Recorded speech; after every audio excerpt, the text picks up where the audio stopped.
Well, I'm an archaeologist, but I don't feel like a technician. I see my profession as historian who is practicing archaeology. And my work is in three avenues, so to speak, three lines. First of all, I'm doing, the usual conservative archaeology. I'm excavating at the site of Megiddo, and I'm doing archaeological work in the Negev and so on. Secondly, more and more in recent years, I have turned into the side of archaeosciences, which means incorporation of methods from the exact and life sciences to archaeology. So I am doing project on paleoclimate, I'm doing project in ancient DNA, I'm working with mathematicians on studying ancient inscriptions, and I'm doing radiocarbon dating and so on. This is becoming a very important side of archaeology. Modern archaeology is more and more on this side. And finally, I have another hat, which once in a while I put on my head. I am also doing biblical history. I am deeply interested in biblical studies. I'm reading a lot about biblical studies, and I'm more and more courageous now to write my own articles on topics which are related to biblical studies, related to archaeology or not, sometimes pure criticism as well.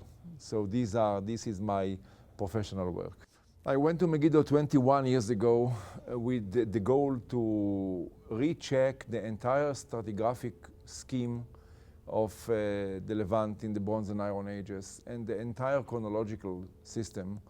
Megiddo is the cradle of biblical archaeology, or archaeology of the Levant, if you wish. Everything starts there. All the problems are related to this site, and I felt that in order to understand better the archaeology of the history of the Bronze Age and the Iron Age, I need to go to the central site.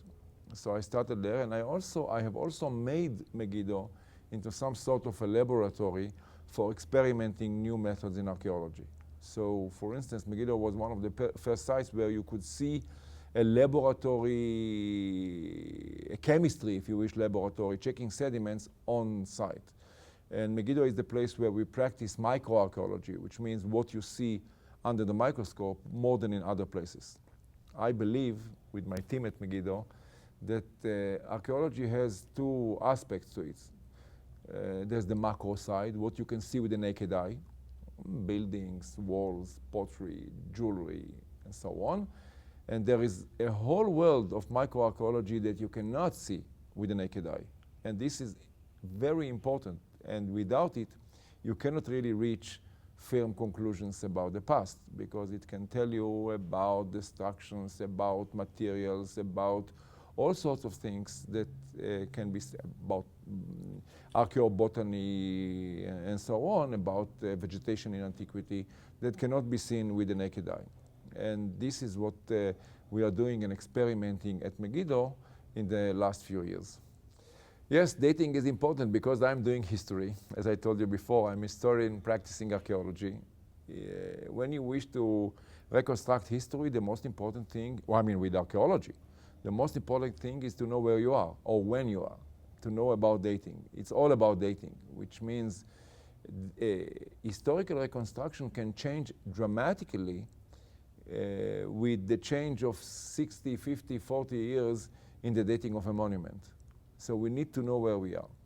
Traditional dating in archaeology was based very much on one's understanding of the biblical testimony, but this brought about many circular argumentations, which are less than ideal, of course. So 20 years ago, when I started this big debate regarding the chronology of the Iron Age layers and Iron Age monuments, a debate which is essential for reconstructing biblical history, right? So we started with archaeology, with traditional archaeology. But about 15 years ago, we turned slowly to radiocarbon studies. And basically what I suggested is that there has been a major mistake in dating because of this circular argument, and that between the 11th century BC and the end of the 9th century BC, there was a mistake of about 50, 60, 70 years in the dating. And this is what some of my colleagues in Europe later called the Finkelstein correction, which means if you correct the dating, you come up with a different history. And I started, by arguing my arguments, according to traditional concepts of archaeology. And then 15 years ago or so, I turned to radiocarbon, and radiocarbon studies, as far as I understand, fully support my view. A very uneasy relationship, but I still think that it can be done, which means I think the reconstruction of the history of ancient Israel in the Iron Age, Persian period, and Hellenistic is extremely important for those who are interested in history, in archaeology, in biblical studies, in theology, in other fields, anthropology as well. And this can be done, but it should be done in a different way than before. It should be done highly professionally on the side of archaeology, with dating, direct dating, radiocarbon dating, and so on of finds.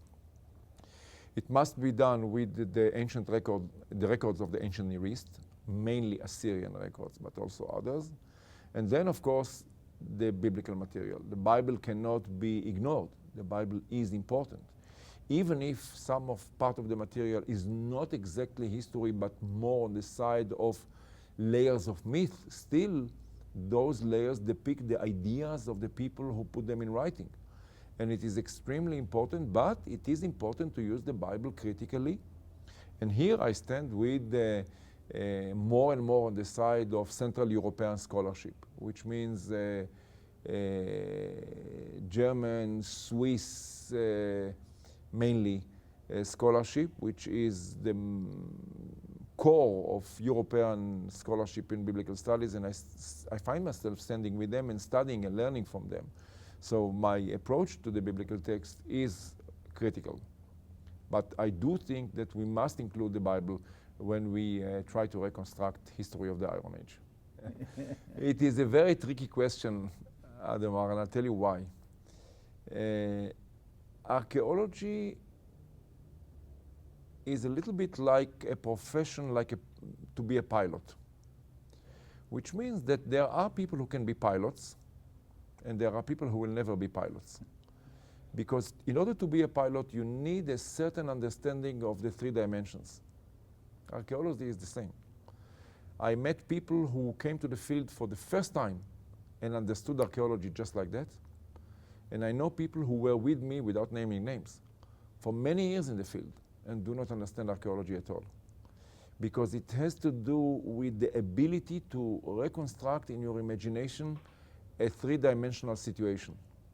And not every person can do this. So the first thing that if you want to be an archaeologist, you better find out in advance whether you can master the situation in the field, because the field is important, the field is the beginning. And then I think that you need to assemble a good team.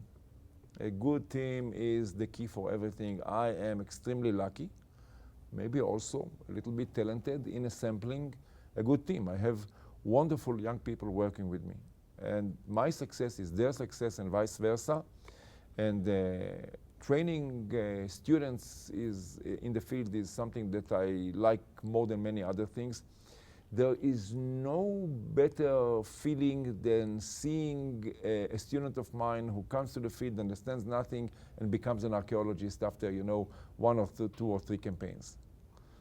So, and then there are the other elements of being critical, of being open-minded, of employing the proper techniques, of being always in the front line of documentation from the using the proper devices for documentation and so on. So this goes without saying, of course, but in the beginning, there's the question whether you can understand a three-dimensional situation. I strongly think that there must be a distinction between faith and archaeology.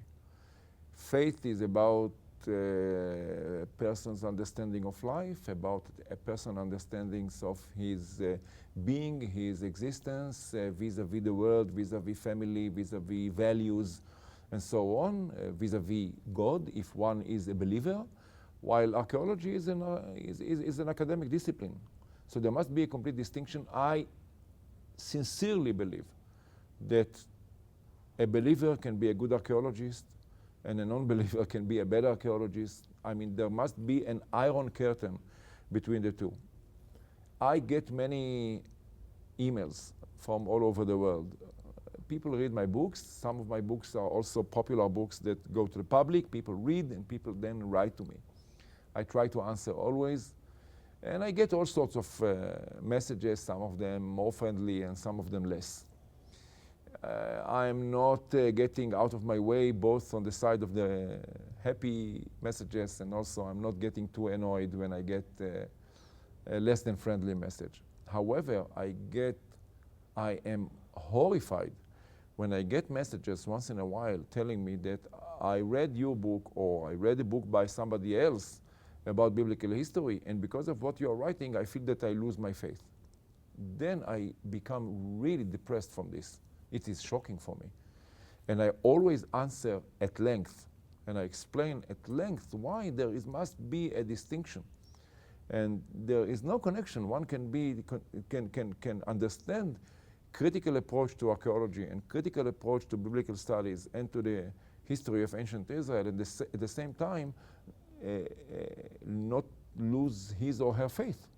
There is no connection between the two, and God forbid if because of me somebody changes his or her way of life.